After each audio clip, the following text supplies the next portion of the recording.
Women in your 30s and beyond, are you tired of being told how to feel? Like all of the products are forced on you? Doesn't it feel like these big companies categorize you when the truth is they don't know you? Listen up. I'm Dr. Jila, an OBGYN and women's health expert. This is my podcast, Her Time, Her Health with Dr. Jila. Hi, Kacy. Hi, Dr. Jila. How are you? Wonderful. Thank you so much for joining me here today. This has been, I've met you over a year ago now, I can say proudly. And we have been on a journey together at so many different events, and I have gotten to know you so well from all different angles. You know, we've had fun dinners together where we just talk about everything and anything. But really what is inspiring about you is what you do and what you talk about from a whole different lens of, women in work at corporations and things like that. And I try to kind of weave it into what I tell my patients, but the way you present it, Kacy, and the statistics are just staggering. And that's why I want you here today. I want you to get that out to the audience because everybody needs to hear it and they need to hear it from you. Well, I'm so honored to be here, and I love spending time with you, whether we are in a studio having a conversation or we're sitting across from each other at a dinner table or at a conference trying to figure out what's going on. I think so much of last year, at least for me, was marked by really getting a lay of the land and understanding the business, understanding kind of where menopause was, who was being served, who wasn't being served, what are the ways in which women want to receive this information? What did I think was helpful that really wasn't helpful? And then meeting people, really being in the community and finding my people, of course, of which you're one. And I'm blessed for that. But just understanding, what do I want my place to be, and where is my work serving the most people, being of as much help as possible, and and that's really, I feel like what's happened in the last year.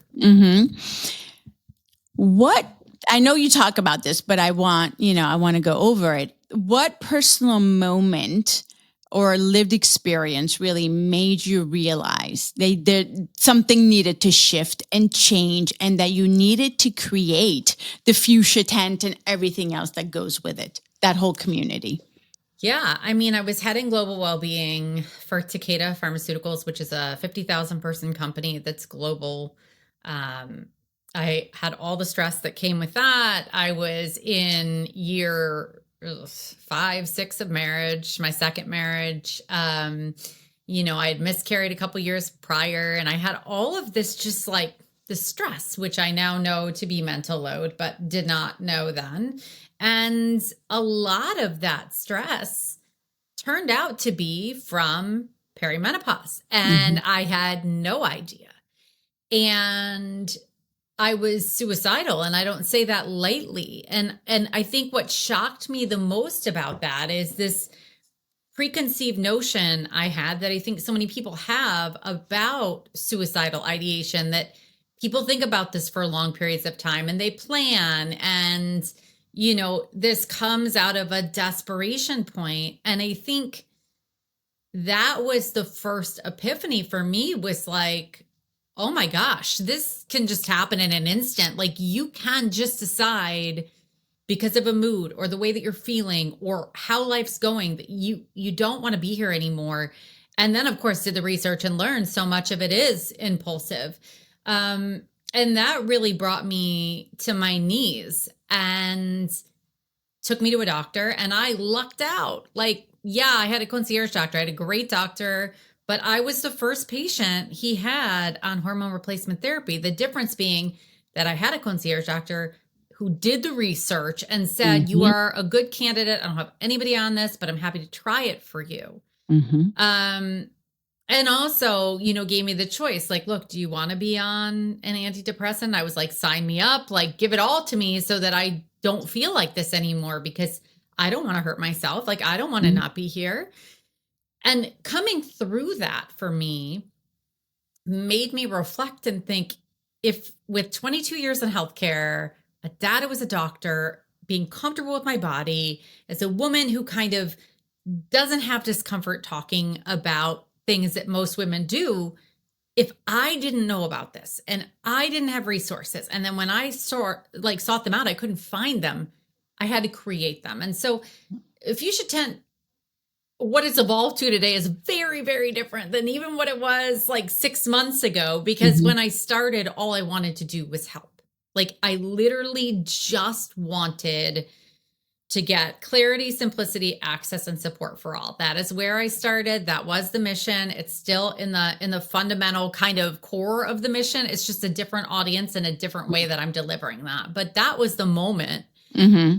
my own being brought to my knees, if you will, that made me realize I needed to do something different. Why the color fuchsia? Just for fun. Yeah, no, it's a great question.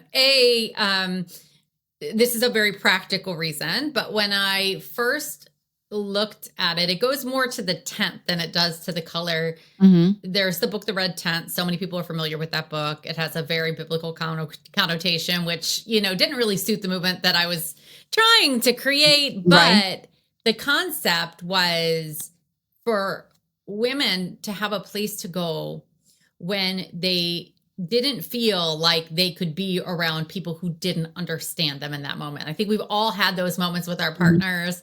I don't have kids, but if I did, I imagine I'd definitely be having them there, where I was like, I definitely had them at work where I was like, oh, Yeah. no more you, no more anybody. I need to Mhm. like go. And so I was going to go with Pink, but that belongs to another Mhm. organization. And Pink didn't feel like Midlife to me. What Midlife didn't feel like to me was red.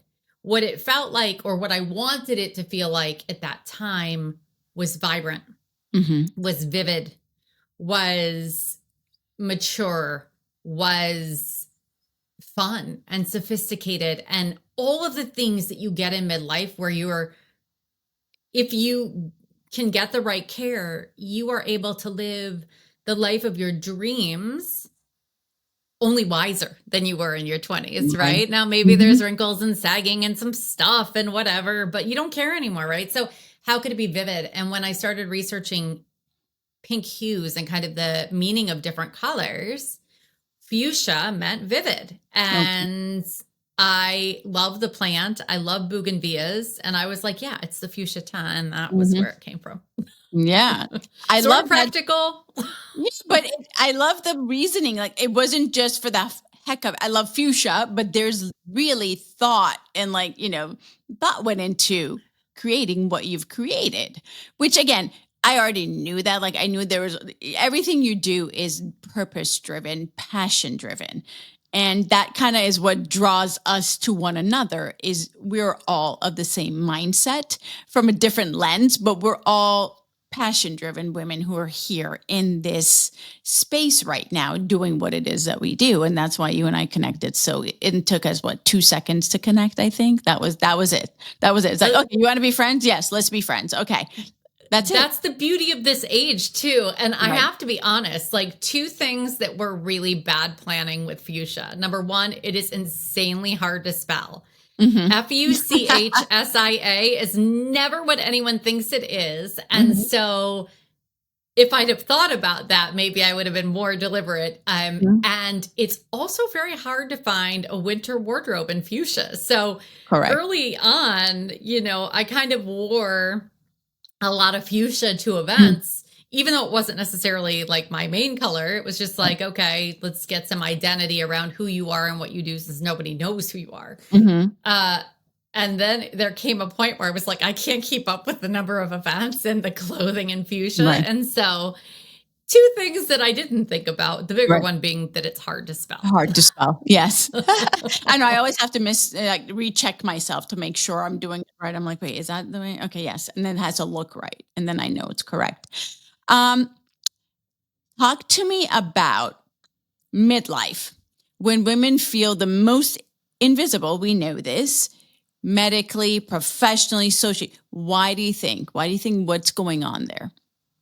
So there's the sociological gendered ageism, right? Mm-hmm. Which is the first and foremost place. And we weren't in the workplace until, 20 years ago in droves. That doesn't mean there weren't women working. It means that on the whole, we didn't have the populations of women out working that we do now. Mm-hmm. And so I think it became a time for a lot of people where they weren't as visible, where people weren't paying attention. And so there was this sort of fading into the woodwork, if you will. Mm-hmm.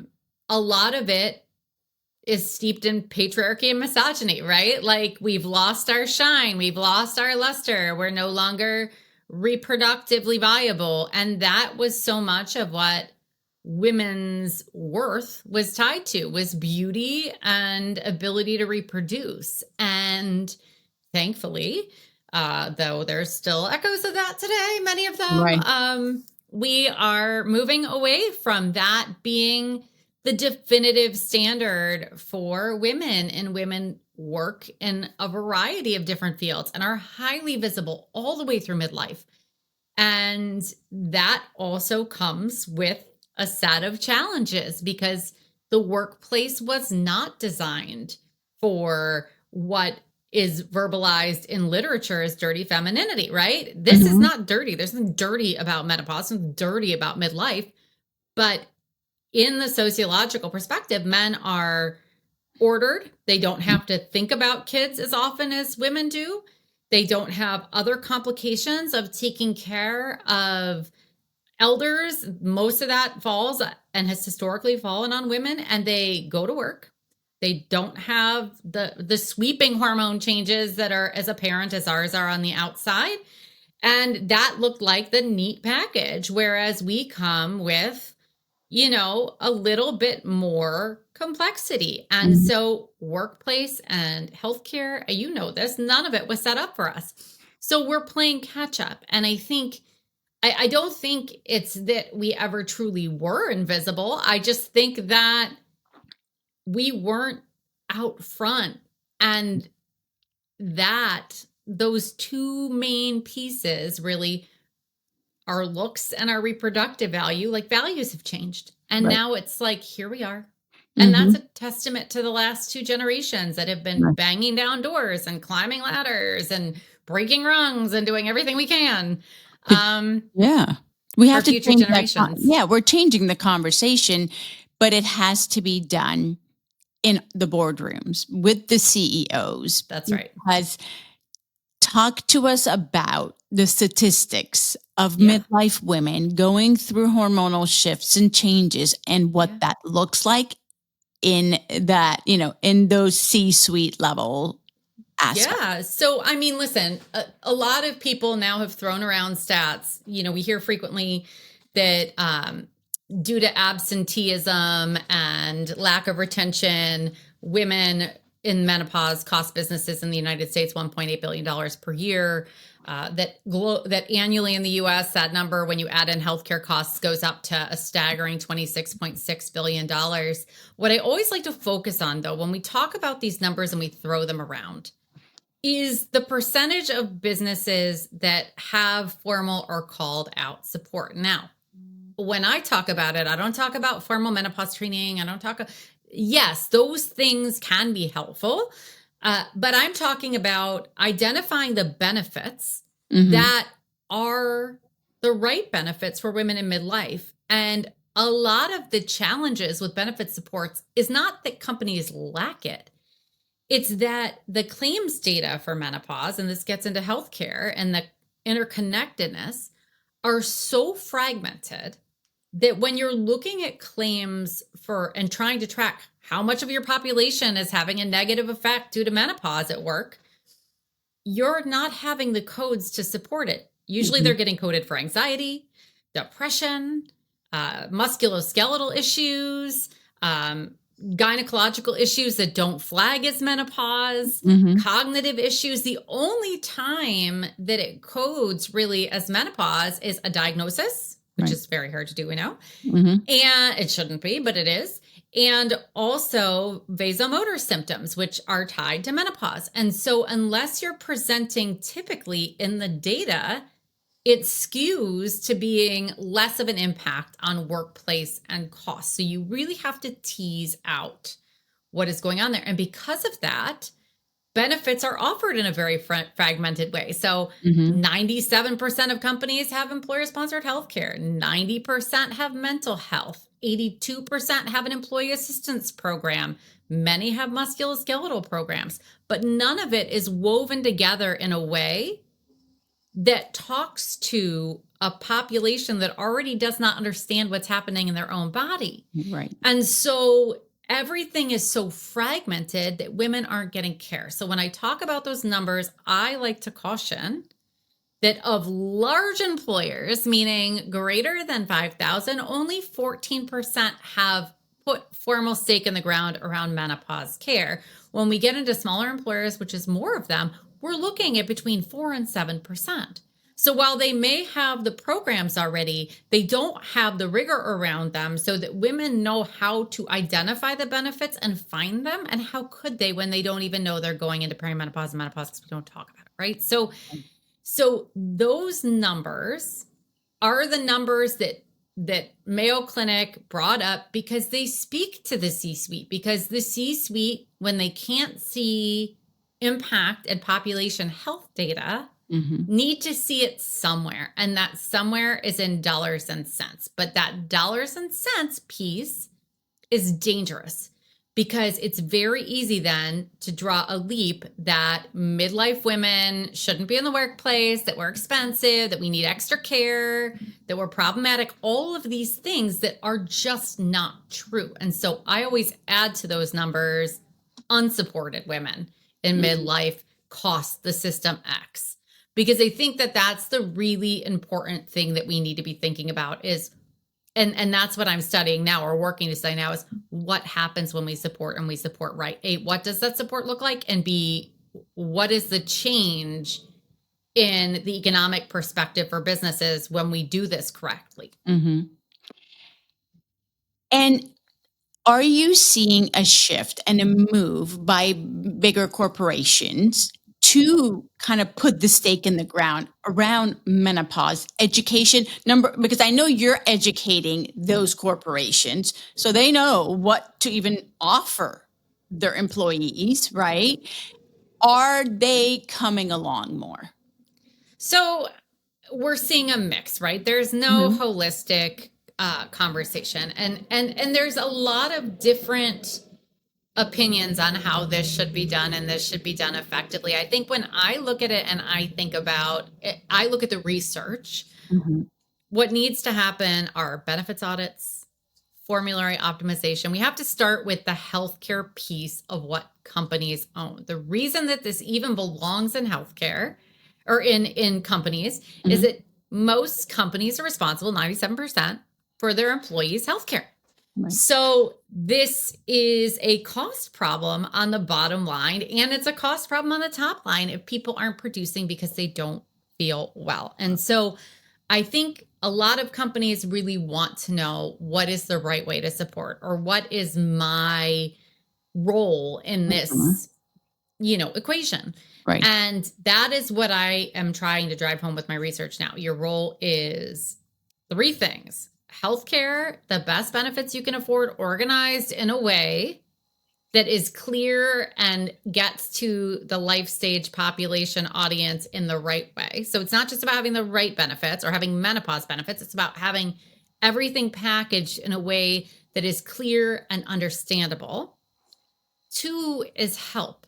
Making sure that we are not going too far on one side so that we're creating more stigma or more singling out. So I think a lot of well-intended solutions are really looking to do menopause training, and that makes it something additional that leaders have to do, which creates stress on the system, and that can create some social outgrouping. And so it's important to create kind of compassionate leadership training, or training where people learn to have difficult conversations with structured frameworks in a way that helps all people, so that midlife women don't end up having to identify or single themselves out if they don't want to. And then that last piece is that formulary piece. And two big things have really happened that I hope businesses are paying attention to. Number one, we know that the FDA recommended the removal of the black box warning for menopausal-related estrogen therapy. So it should also be free or almost no cost at this point for women. So it's not just covering it, it's making it highly accessible. And if you can't afford to negotiate and cover the branded versions, you should at least be offering the different formulations in the generic at an extremely low cost so your population can access it. The second is we have 2 new novel agents for vasomotor symptoms now approved in this country in the form of Veozah and Linquet. And these brands, I know Veozah even has data on improving workplace productivity impairment index, right? Like we have to look at what these drugs do to help women who seek them out.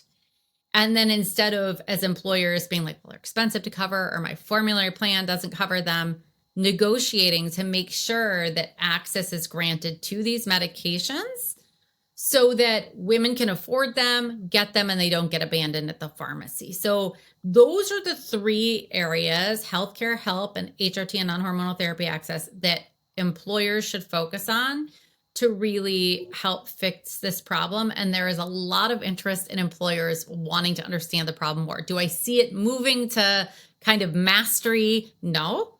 Have I seen it go from awareness to education? Some cases, right?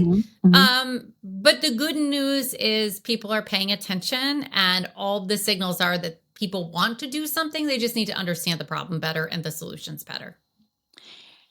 So I love that we talked about like what needs to shift and change. So that way, you know, there's kind of like, I love that you go into the corporation, you tell them this, and this needs to happen in order for you to start noticing your employees, you know, going back to being who and their productivity and the numbers going back up to where they need to be. Let's talk about now the woman, the person, that CEO herself now. She's being told it's just aging, it's normal.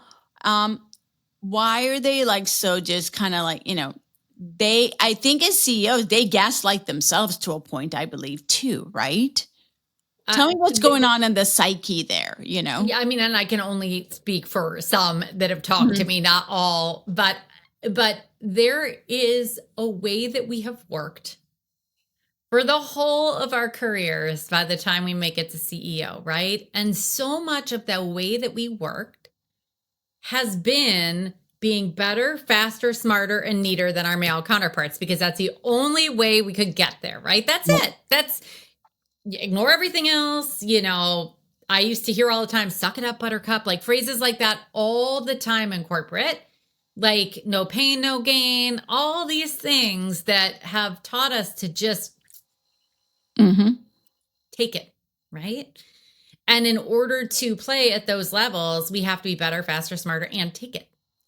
And so I don't know that it's as much denial as it is a way that we have been for so long. And I think what's happening, and thank God for the younger generations, and kind of what I felt when I was doing a lot of this work in a corporation and holding an executive role, was that younger women were like, no, I'm not doing this. Like, I'm not working like this. I'm not keeping it together for everybody. Like, no more of this. I don't need to, like, you know, have everything buttoned up and perfect and not let them see you sweat, like all that. And that has helped many of us be like, okay, I've got to set an example for everybody coming behind me, and I don't want them to struggle the way that I struggled. So I'm going to talk about this as much as I'm comfortable, or, you know, I'm going to drop the veil a little bit and, you know, acknowledge what's happening for me or that it happened to me. But I think if we're honest and we look, while there are celebrity women that are more forthcoming, Mhm. you do not see a lot of corporate executives coming forward and talking about their struggles until they're either on the other side of it Mhm. or they are in board positions and maybe no longer, the CEO of a specific organization, or, they leave like me because they Right. want to talk about it, right? Mhm. And Mhm. then I don't think that's wrong. And I don't think we can force women to talk about it. And I don't think we can force women to share their stories if they're not comfortable and expect them to out themselves, because we would never ask a man, Right. never, Right. to talk about anything at work Mhm. related to their hormones. We would never say to a man, tell me about your ED at Mhm. work. You need to Mhm. talk about it because other men around you have ED. Mhm. Talk about your prostate cancer Right. diagnosis, because we know how many men get diagnosed with prostate cancer, but you don't hear about it. And nobody's running around being like, well, that's because you're not talking about it, CEO. Like, if you talked about it, everybody would get screened, right? Right. Like, so it's a catch 22 to me. It's a very fine line. And so I think that women have to walk the line in whatever way feels right for them. If it feels comfortable to share and it's part of your story, it's probably going to make you more credible as a CEO. Mhm. If you're not a super vulnerable CEO and you're not touchy feely and you try, it's going to come off fake and artificial, and it's Right. not going to benefit you. It's going to make you seem less credible, right? Like, so it's how you feel about it that is going to improve the process. And I think that that's so true, Jila, for so many women, regardless of role. Like, there is this whole part of perimenopause for the women in the Fuchsia Tent, myself, the women that I've interviewed over the last year, and I'm sure you've seen it, where there's a moment where you accept it. Mhm. And there's all these moments before that are like really not good. Like, there's a Mhm. lot of struggle. It manifests differently for every woman. There's a lot of like life blowing up, divorces, career changes, like things that happen. And then you accept it. You don't settle and give up, but you Right. accept that this is your 2.0 or 3.5 or 8.0. I don't know. It depends on how many Mhm. versions of you there are. Um, and you are gonna own it Mhm. and be okay with it. That doesn't mean be vocal. I'm not telling everyone to be vocal, but there's an internal acceptance, Right. which turns the tide, I think. And I think that's probably why we see cognitive behavioral therapy work so well and things like that. Mhm. Mhm. But for the CEO, that's why she's stuck, because in addition to already having to be better, faster, smarter, neater, now we want her to be vulnerable and share things that aren't Right. comfortable for her too. And it's kind of like, no, we need to stop asking women to do more things that men don't have to do. We already have too many of them. And it's interesting that you say that now you're seeing the shift. Like, you're like, they get to a point and they're like, okay, it is what it is. I'm coming to terms. Do you think a lot of that has to do with all the information out there via social media and the whole perimenopause, menopause talk, and how everyone's going to go through it one way or the anyone born with ovaries will go through this. It is not anything special. It's a natural biological shift. And so let's accept it, and instead of fearing it or making it a taboo or calling it a decline and, oh, that's the end of me, let's accept it for what it is, and then see what you can do from it. But do you think that's all because of everything going on out, you educating, everybody else educating, talking about it? Yeah, I mean, I'm part of a movement with incredible human beings doing this work. It's definitely not me making the change alone, but I think what I see is twofold, right? Number one, I think it's really important, and I always try when I share my stories of the pain and the different aspects that I went through, to share what the other side looks like for me. Because when we see women shining, like yourself, like Tamsin, like all of these women that we know, Omashadi, Bernie Scott, all these incredible women shining, and making this next chapter, this super vibrant chapter, it becomes less terrifying, right? Because our picture was exactly what you talked about, was the Golden Girls and Edith Bunker, who, by the way, are our age, and I don't think we look the same, right? Like, and so I think that takes some of the fear and the sting out. I think the other piece to your point is so important, because before doctors were brave enough to debunk the WHI study, and yes, I know some that were doing it from the very get-go, we didn't have any options.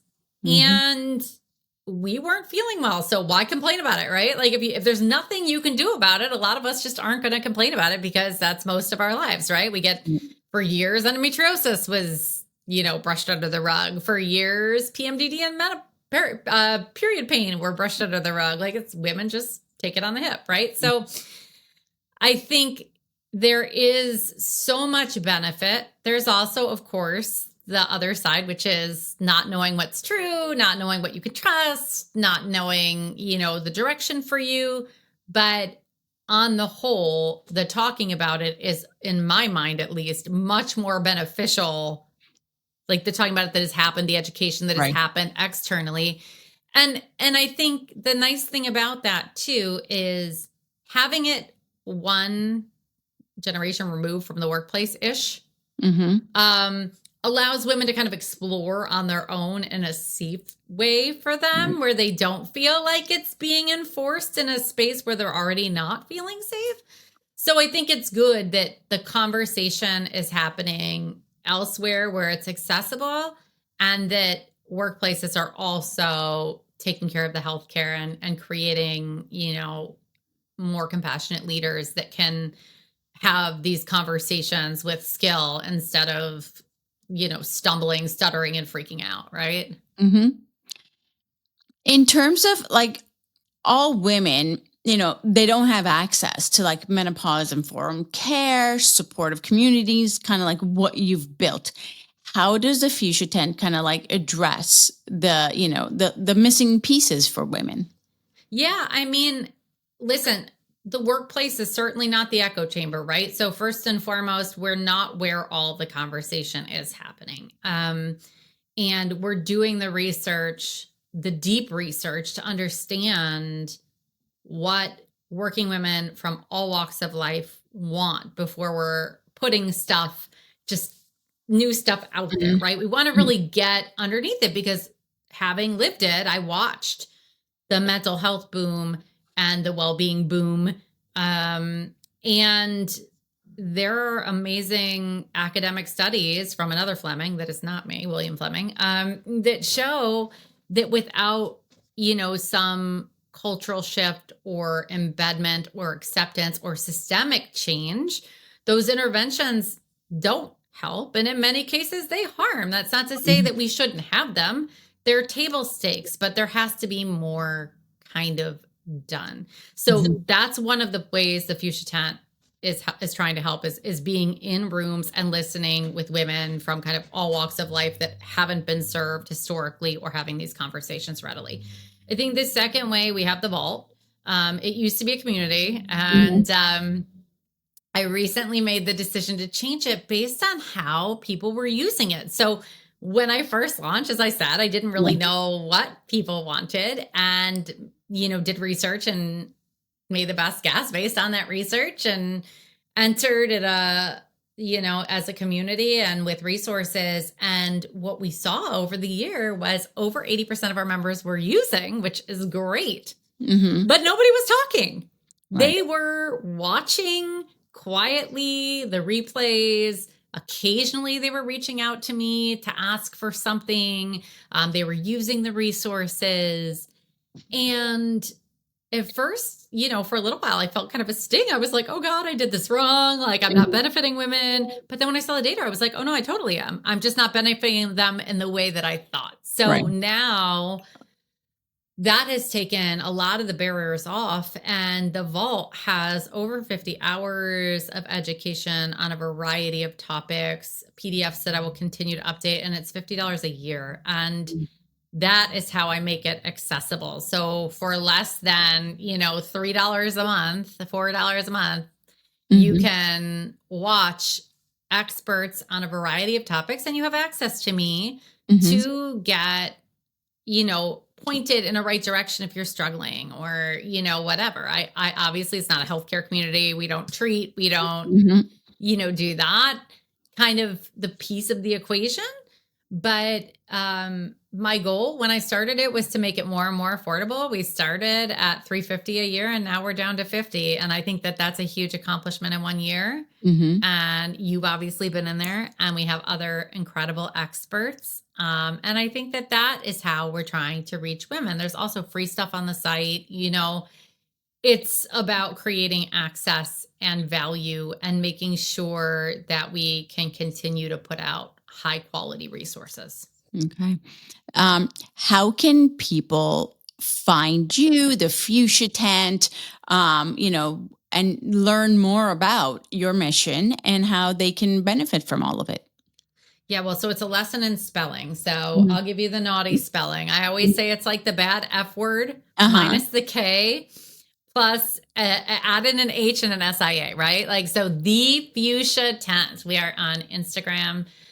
We have a website, which is just fuchsiatent.com with the in front. And everything is on there. And I think what's really important is, especially for anyone who's in an organization listening, on the website, it really takes you step by step through what our process is in working with companies. We're not a one size fits all organization. We're going to help you assess your population. We're going to help you assess your benefits. We're going to help you look at what we find and then say, okay, what do we need to add? What do we need to package together in a way that makes it more accessible? And then, if we do need to add anything, what's the best solution for you? Where do we go for that? And then how are we training people? And finally, what's going on with your formulary? That's low hanging fruit. It's not finally, that's up in the benefits part, but it's a formulary review, which is a little bit different.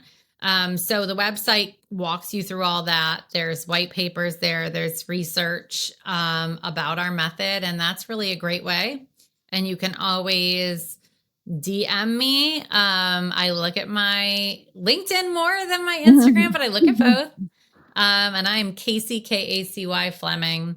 If you're looking for me on LinkedIn, and I love hearing from you. I love working with companies. To me, this stage of the Fuchsia Tent is really about getting it right. The first stage was getting it out there, right? Like making sure we were helping and we were in the conversation and we could figure out, some of what was needed. This part is 100% about what does it look like in the workplace? How do we get it right? How do we make it better? What effect does that have on women for the future? So that we can start telling a different story, not the story of women's health costing businesses money, but what happens when we take care of women and they shine in business? How much does that benefit businesses? And that is much more interesting to me than what we do wrong or what we do that doesn't work out well. So. Well, Kacy, this was so, there's so much information, and the way you present it is just so easy to digest. Thank you so much for being with us today. And I can't wait for this episode. So for the audience to take a listen to it.